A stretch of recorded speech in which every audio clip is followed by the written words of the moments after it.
Night shift complete చేసుకొని పడుకొని మళ్ళీ మార్నింగ్ లేచేసరికి బాగా లేట్ అయిందండి.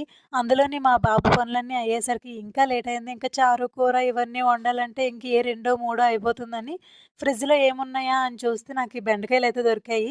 బెండకాయ ఫ్రై చేస్తే మళ్ళీ సాంబార్, పప్పో లేదంటే రసమో ఏదో చేయాల్సి ఉంటది కనుక అదే బెండకాయ పులుసు చేసేసామంటే ఇంకే ప్రాబ్లమ్ ఉండదని చెప్పి బెండకాయ పులుసయితే చేశామండి. చాలా బాగైతే వచ్చింది.